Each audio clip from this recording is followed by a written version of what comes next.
Hello મિત્રો, સ્વાગત છે તમારું અમારી યુટ્યુબ ચેનલની અંદર। તો દોસ્તો આજે આપણે વાત કરવાના છે ભારતના દોસ્તો 20 ઓગસ્ટના દિવસે દોસ્તો ભારતની લોકસભાની અંદર એક બિલ પેશ કરવામાં આવ્યું છે। દોસ્તો આ બિલ એક બિલ એવું છે કે જેની અંદર મિત્રો 30 દિવસ સુધી કોઈ પણ સીએમ કે મુખ્યમંત્રીની ગિરફ્તારી કે એમને જો ધરપકડ થાય તો 30 દિવસ સુધી જેલમાં રહે તો એમને રાજીનામું આપવું પડશે।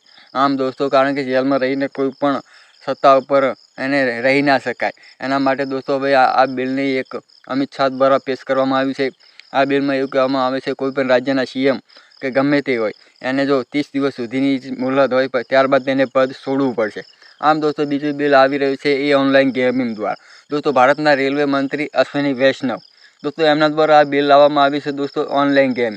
દોસ્તો ઓનલાઈન ગેમિંગ એટલે કે તીન પત્તી, રમી, MPL, સોલિટાયર વગેરે જે આપણે ફોન દ્વારા રમાતી એપ માધ્યમથી રમાતી ગેમ, એટલે કે જે રિયલ મની એટલે જે આપણે આપણા ખાતામાંથી એની અંદર પૈસા નાખીને જ્યારે ગેમ રમીએ એટલે રિયલ મની।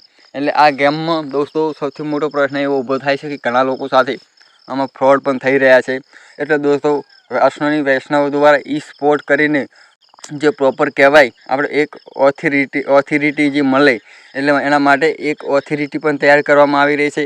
અને દોસ્તો જે પણ હવે આ ગેમમાં ટૂંક સમયની અંદર સરકાર બેન પણ લગાવી શકે છે, કારણ કે સરકાર જે લોકસભાની અંદર છે એ બિલ પાસ કરવા જઈ રહ્યું છે। તો બિલમાં એમને કહેવામાં આવ્યું છે જે પણ આ કોઈ પણ ગેમના ડેવલપર હોય એને 3 વર્ષની સજા અને 1 કરોડ આસપાસ જેટલી દંડ પણ મળી શકે છે।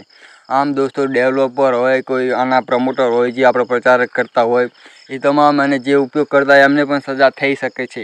દોસ્તો સરકારે કડક કાર્યવાહી કરવા જઈ રહી છે આમ, પણ જોવાનું રહ્યું કે આમાં અંદર હજુ સુધારા સરકાર કદાચ કરવાને શકે છે। તો દોસ્તો કોઈ પણ નવા સમાચાર આવશે તો અમે તમને જાણ કરીશું, તો આ ચેનલને સબસ્ક્રાઈબ કરજો।